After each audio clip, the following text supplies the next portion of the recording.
자, 이제 민수기가 이제 거의 이제 막판으로 가고 있습니다. 아마 금요일쯤이면 끝나지 않을까 하는 생각이 듭니다. 저는 요즘에 이번 주에 아주 제가 좀 이번 안식일 날 뭘 하죠? 성경 구약 세미나를 하기 때문에 한 4개 정도의 한 8시간짜리 정도의 그 이야기들을 설교할 것들을 준비하기 때문에 제가 이번 주에 엄청나게 고생을 하면서 보내고 있습니다.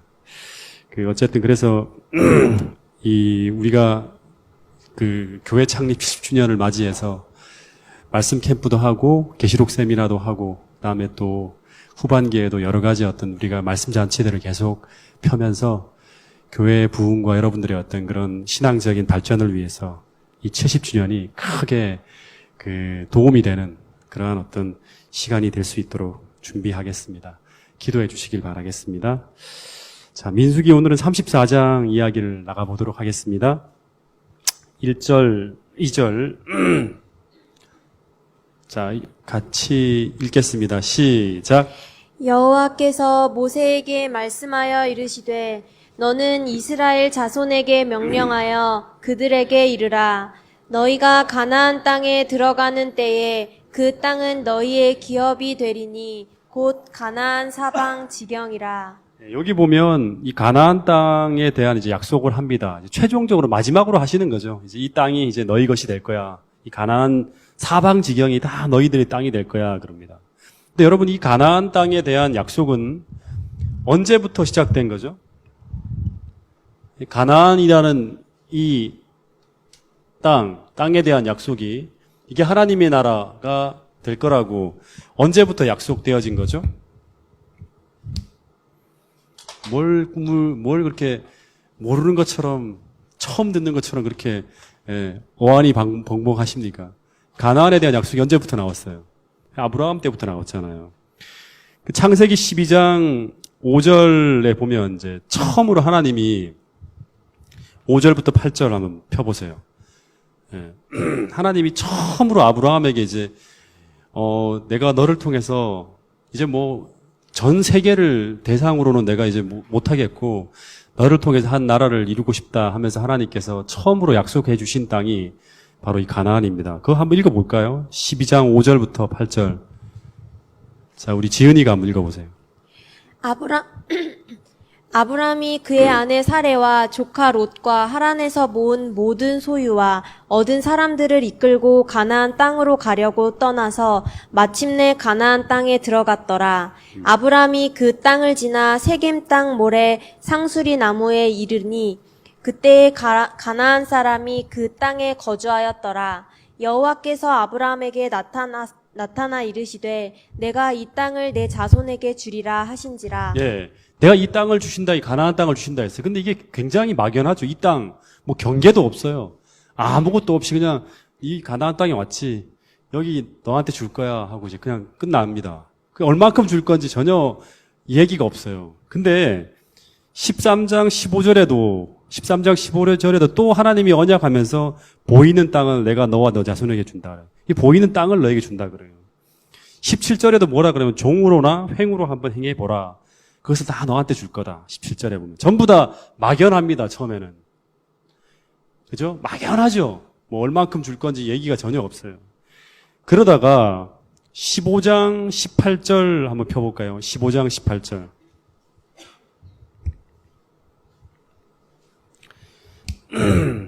(15장 18절부터 21절을 한번 읽어보겠습니다. 시작.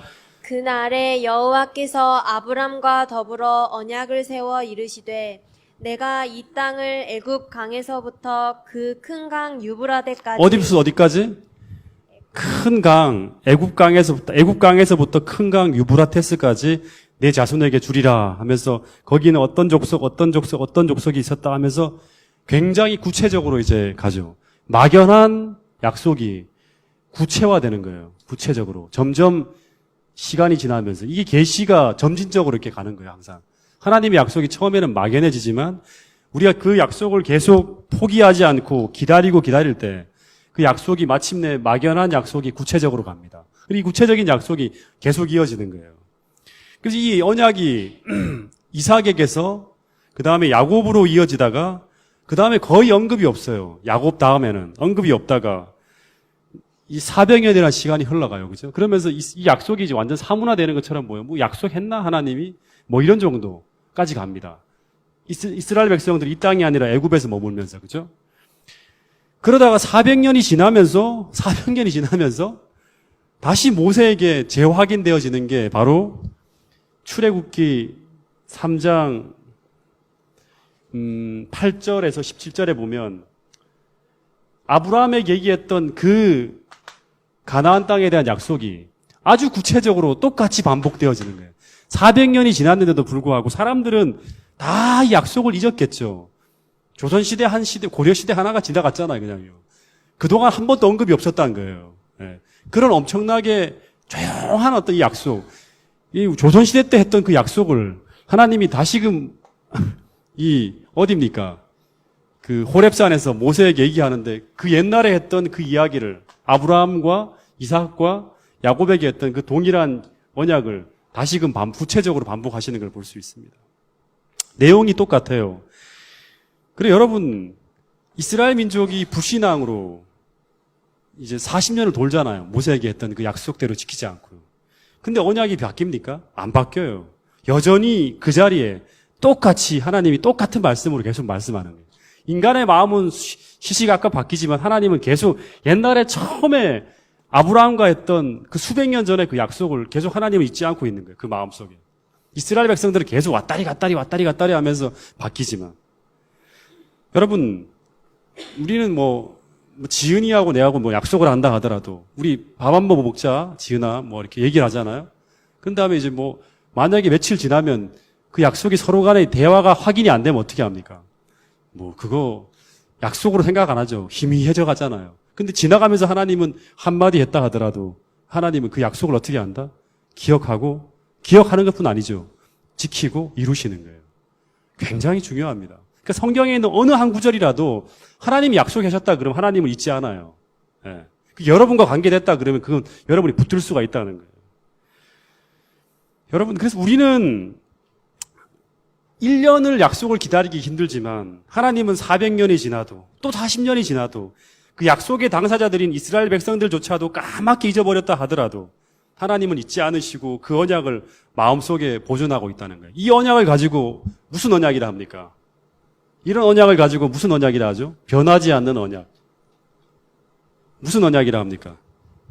민수기 했잖아요. 민수기 18장 19절 한번 보세요. 이걸 무슨 언약이라 합니까?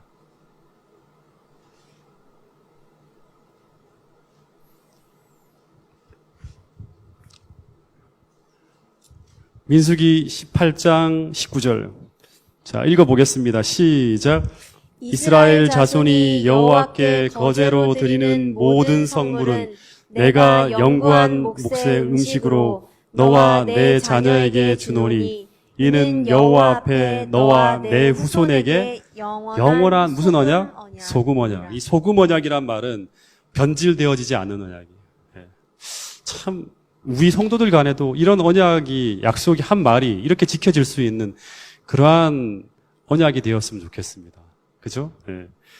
역대하 13장 5절에도 이스라엘 하나님 여호와께서 소금 언약으로 이스라엘 나라를 영원히 다윗과 그의 자손에게 주리라.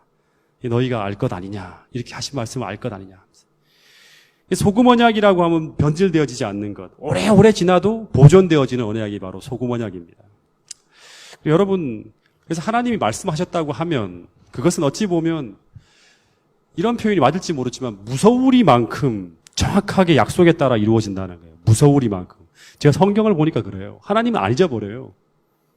우리가 한 말들, 우리가 고백한 것도 안 잊어버려요.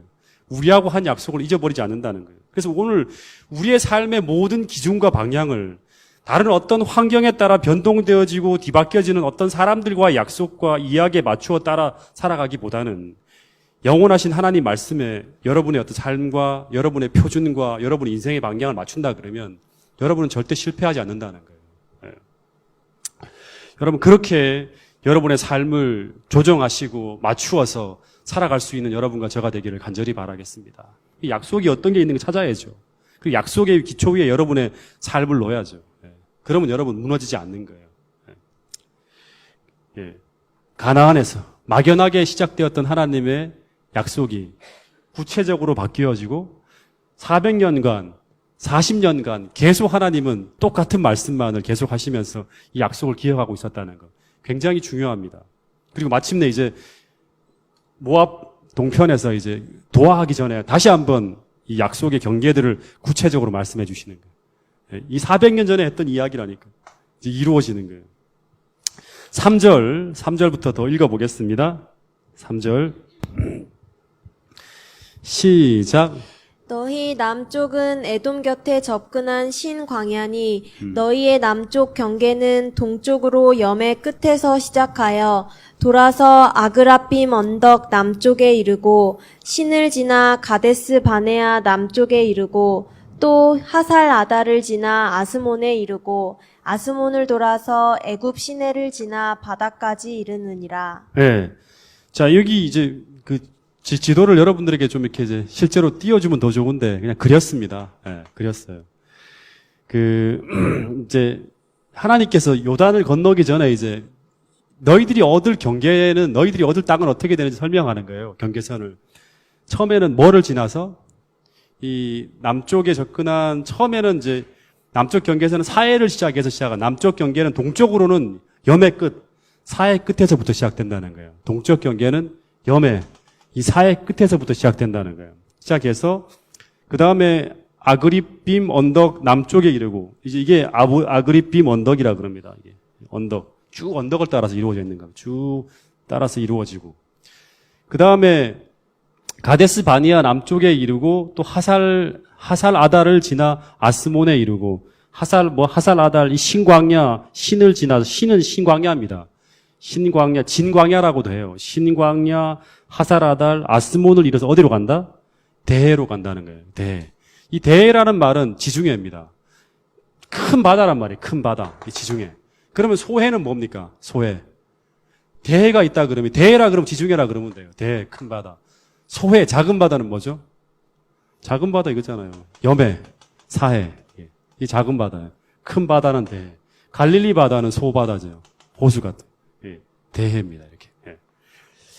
그래서 그 남쪽 국경선을 언급하고 있는 남쪽 경계선은 보면 사해로부터 시작해서 지중해, 서편 지중해까지 전부 다 뭐냐 그러면 아그리빔 언덕, 광야, 그 다음에 골짜기로 쭉 이루어집니다. 다시 말하면 남쪽 경계는 전부 광야, 시내, 언덕, 바다 전부 다 자연적인 요새로 쫙 둘러싸여있는 거예요. 이 애굽강이라는 말은 이게 저게 아닙니다. 나일강이 아니에요. 그냥 애굽과 그다음에 이 가나안 땅을 경계를 이루는 하나의 강이에요, 그냥. 애굽 시내라고 이게. 그래서 광야, 언덕, 시내 전부 다 자연적 요새. 이 쉽게 이제 이 적들이 안으로 들어올 수 없을 만큼의 그런 경계를 쫙 만들어 주신 거예요. 그래서 이 하나님이 이스라엘 백성들을 이제 남쪽 경계를 이렇게 쭉 보면 우리가 하나님이 이스라엘 당신의 백성들을 어떻게 지키신다?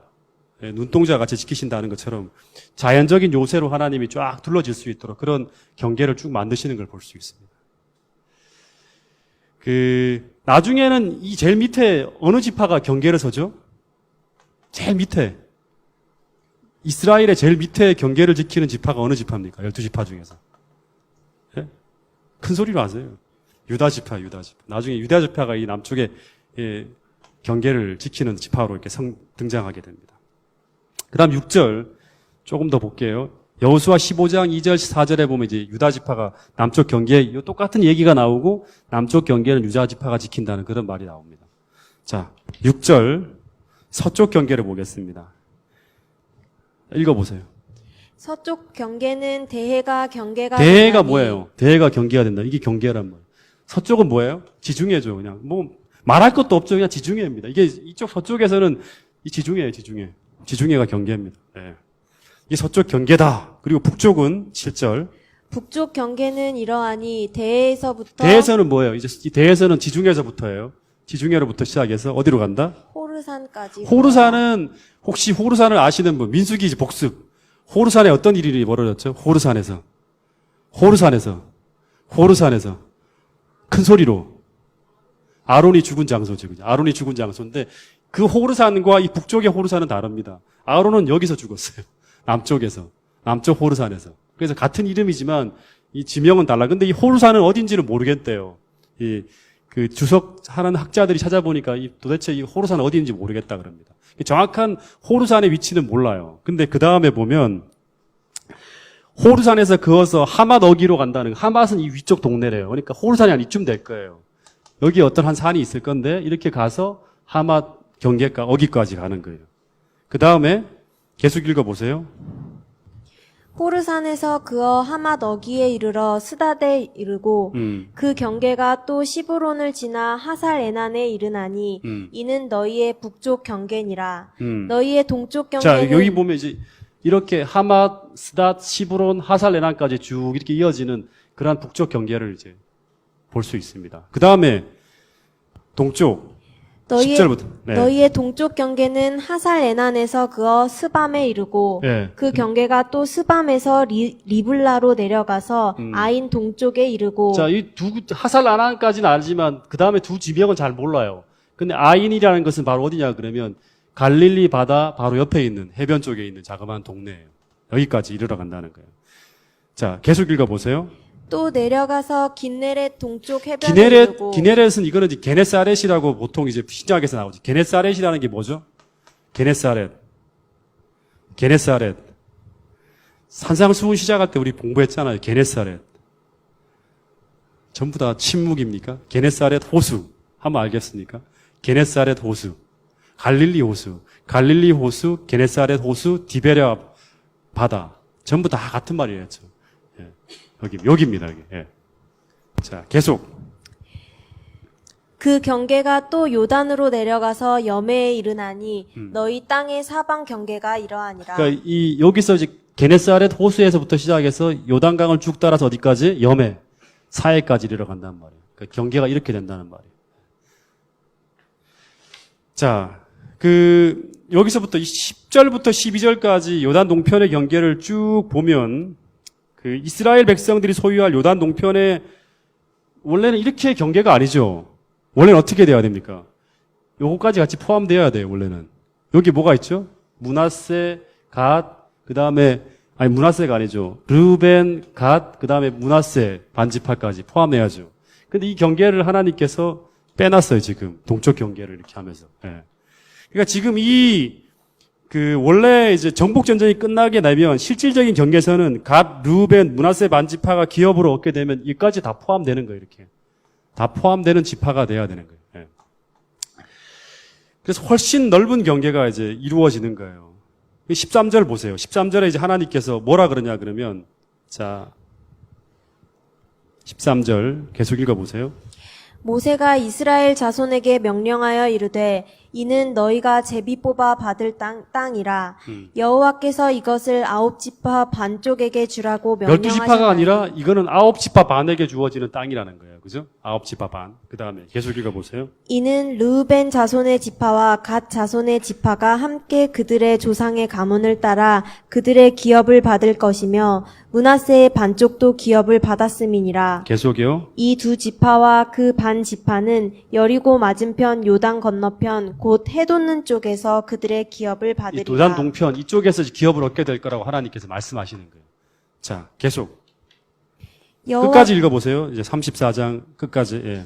여호와께서 또 모세에게 말씀하여 이르시되 너희에게 땅을 기업으로 나눌 자의 이름은 이러하니 제사장 엘르아살과 눈의 아들 여호수아니라. 너희는 또 기업의 땅을 나누기 위하여 각 지파의 한 지휘관씩 택하라. 그 사람들의 이름은 이러하니 유다 지파에서는 여분네의 아들 갈렙이요 시므온 지파에서는 암미후의 아들 스무엘이요 베냐민 지파에서는 기슬론의 아들 엘리다시요 단 자손의 지파에서는 지휘관 요글리의 아들 붓기요 요셉 자손 중 므낫세 자손 지파에서는 지휘관 에봇의 아들 한니엘이요 에브라임 자손 지파에서는 지휘관 십단의 아들 그무엘이요 스불론 자손 지파에서는 지휘관 바르낙의 아들 엘리사반이요 이사갈 자손 지파에서는 지휘관 아산의 아들 발디엘이요 아셀 자손 지파에서는 지휘관 슬로미의 아들 아히후시요, 납달리 자손 지파에서는 지휘관 암미웃의 아들 부다엘이니라 하셨느니라. 예. 자, 여기 보면 이제 이 지휘관들이 이제 다 제비 뽑을 사람들을 쫙 불러냅니다. 불러내고 이제 제비 뽑아서 이제 이 땅을 이제 쫙 나누게 된다는 거예요. 아직 어느 땅에서 누가 들어가고 하는 건 모르죠. 그 어느 땅에 누가 들어가고 하는 거는 모세라든가 여호수아라든가 엘르아살이 바로 발표하는 게 아니라 어떻게 한다? 제비를 뽑아서 하는 거예요. 근데 참 신기한 거는 제일 먼저 나오는 지휘관의 이름이 누구죠? 어느 지파 누구? 예? 어느 지파 누구예요? 유다 지파의 갈렙.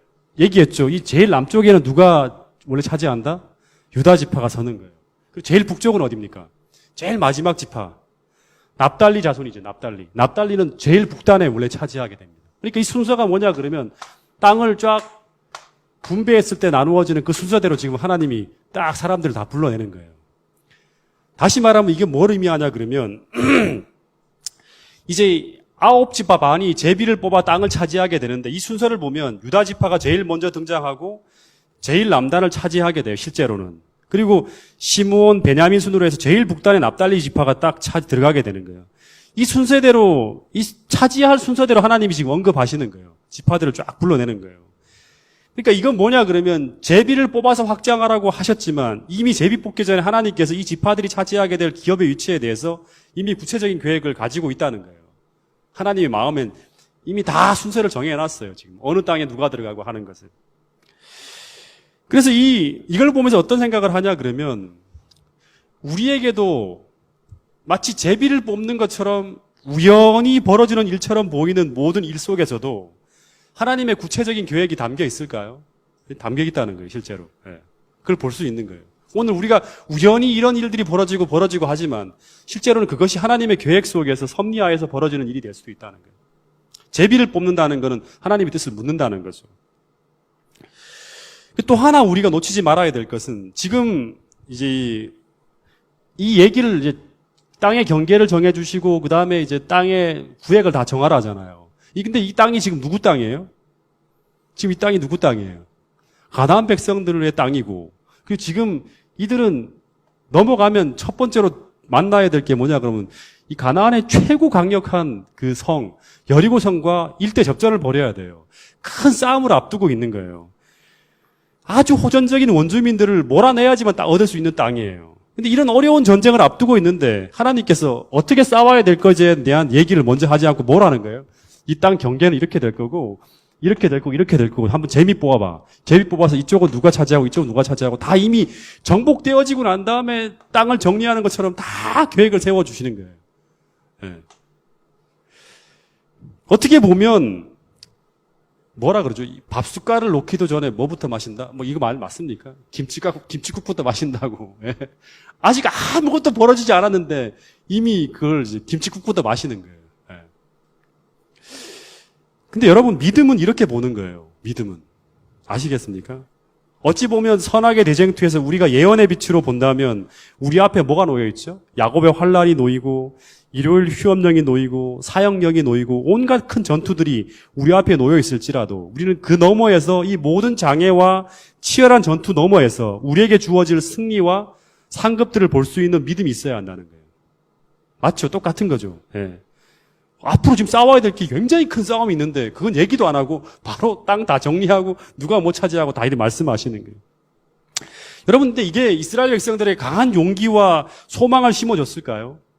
큰 소망과 용기를 심어주는 거예요. 마찬가지로 우리에게 이런 예언들, 승리에 대한 예언들이 우리에게도 큰 용기가 되어지는 거예요. 다시 말해 가나안 경계를 이 싸움도 싸우기도 전에 말씀하신 것은 이 가나안 정복 전쟁에서 반드시 승리할 것이라는 확신을 제공하기 위해서 하나님께서 미리 다 비전을 보여주는 거예요. 이렇게 된 거야. 이거 겁내지 마. 이거 너희들에게 믿음만 있다면 다 끝나는 거야. 이런 말씀을 하고 있는 거예요. 또 하나, 그러니까 우리가 예언을 공부하는 건 되게 중요하겠죠, 그죠? 또 하나, 다음부터 계시록 공부하는 부분도 되게 중요한 거예요. 이거에 똑같아요. 하늘나라에 대한 모든 것들을 미리 보는 거잖아요. 쫙 다 하나님 나라를, 하나님이 정리해 주신 그걸 다 보는 게 바로 예언을 공부하는, 계시록을 공부할 때 그걸 볼 수 있는 거예요. 또 하나는 이 경계는요, 옛날 아브라함에게 약속하신 경계와 일치합니까, 지금? 하나님께서 이렇게 요단 동편을 들어가기 전에 이렇게 이제, 대사에서부터 시작해서 신광야를 지나서 이렇게 대까지 이루어지고, 그 다음에 이렇게 돌아서 이렇게, 이런 경계가 처음에 아브라함에게 주어진 경계하고 일치합니까? 이민주 집사님? 똑같은 거예요? 처음에 여기서 본 거하고 똑같습니까? 창세기 12장에 나오는 거하고, 15장에 나오는 거하고 똑같습니까? 일치합니까? 일치합니까? 다르잖아요. 이 밑에 애국강까지는 맞지만, 이 동편 경계는 어디입니까? 유브라데까지 가는 거예요. 그러니까 훨씬 작은 거예요. 지금 이 경계가. 아브라함에게 주어진 경계와 지금 이 민수기에 나오는 경계는 달라요. 예. 훨씬 더 축소된 거예요. 훨씬 작죠. 예. 그래서 대단히 넓은 지역을 하나님께서 원래 말씀하시는 거예요.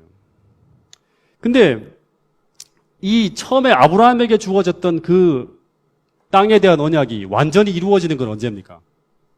이루어지나요? 이게 이루어지잖아요. 언제 이루어지죠? 다윗 때 이루어집니다. 다윗 때 그 경계가 비로소 애굽 강가부터 시작해서 유프라테까지 완전히 다 솔로몬 때까지 평정을 합니다. 전성기 때. 근데 왜 하나님께서 가나안 정복 초기에 약속하신 이 모든 땅을 주시지 않고 그걸 유보했을까요? 생각해 볼 수 있겠죠.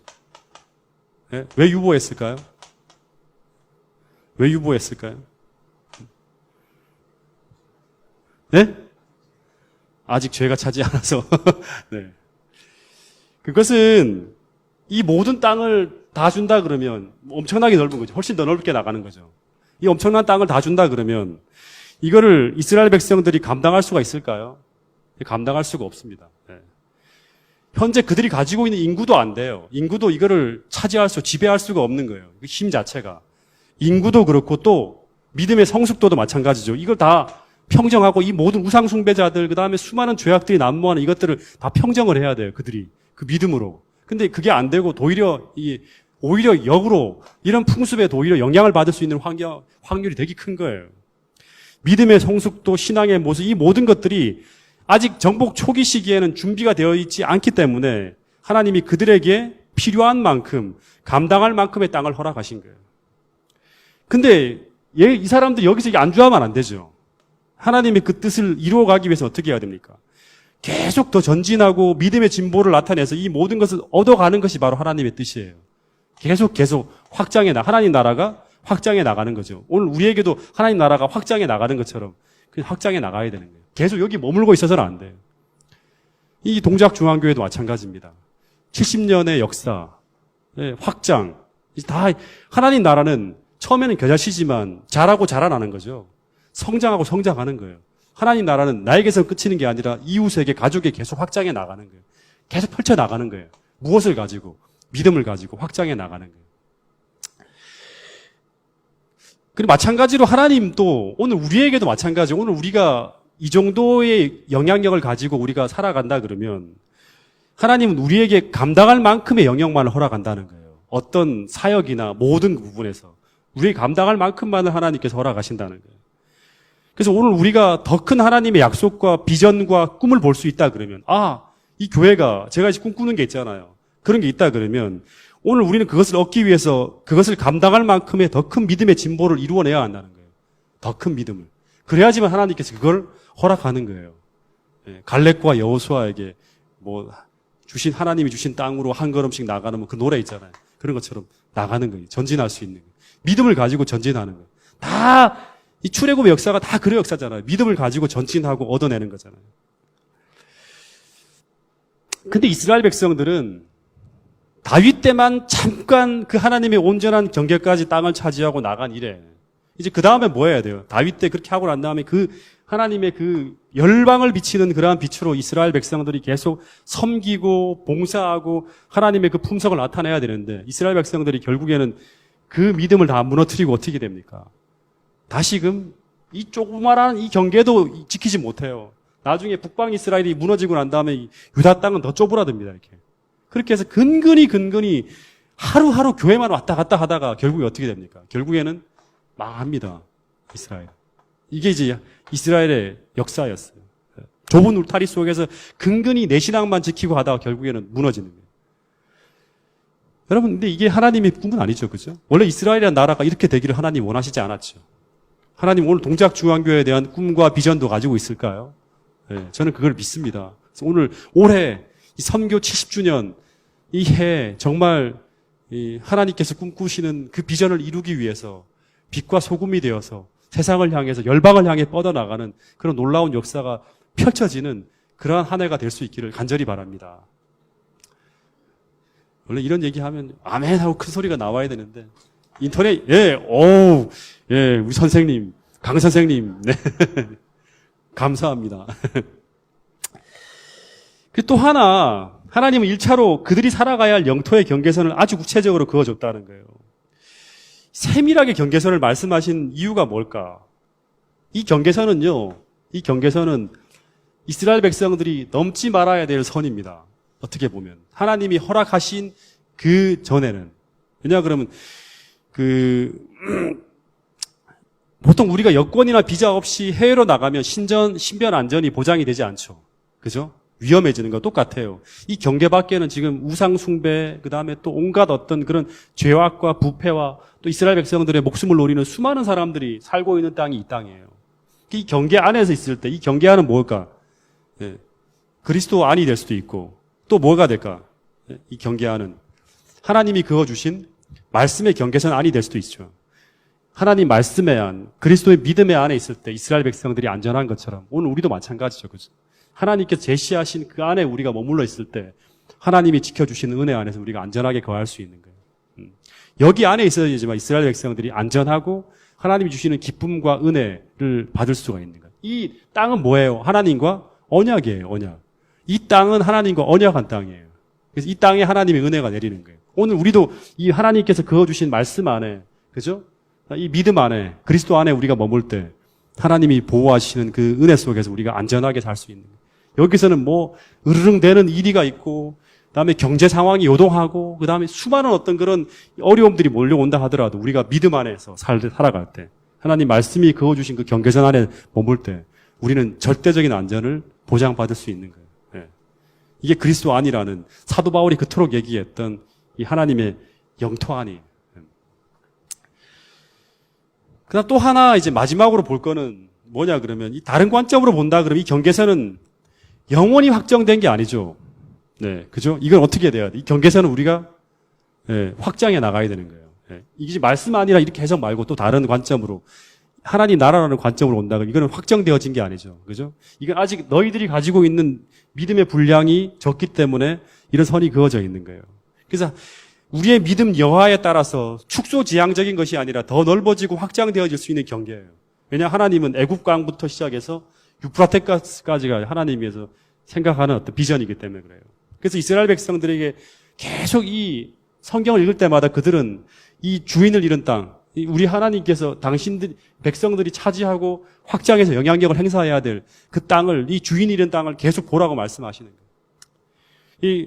아직 그들이 얻지 못한 그 넓은 세상을 하나님의 나라로 확장하기 위해서 어떻게 살아야 할 것인지 늘 이들은 세상과 하나님 사이를 바라보면서 고민해야 되는 거예요. 넓혀가기 위해서. 여러분, 태초에 아담과 하와에게 하나님께서 말씀하신 게 뭐죠? 이제 아담과 하와를 만들고 난 다음에 그 다음에 뭐라 그랬어요? 생육하고 번성하여 땅에 충만하라. 땅을 정복하라는 거예요. 다시 말하면 그리스도인들은 세상을 뻗어나가는 거예요. 이 정복하는 게 어떻게 정복하는가? 무력으로, 군사력으로, 세상의 능력으로 정복하는 겁니까? 아니죠. 뭐로 정복해야 돼요? 복음으로, 말씀으로, 순종으로, 믿음으로, 하나님의 사랑으로, 섬김으로 정복해 나가는 거예요. 섬김으로 하나님의 품성을 나타내면서 빛과 소금의 역할을 하면서 뻗어나가는 거예요. 오늘 이 민수기 34장을 보면서 우리가 이런 부분들에 대한 고민을 좀 해야 될 필요가 있는 것 같습니다. 그죠?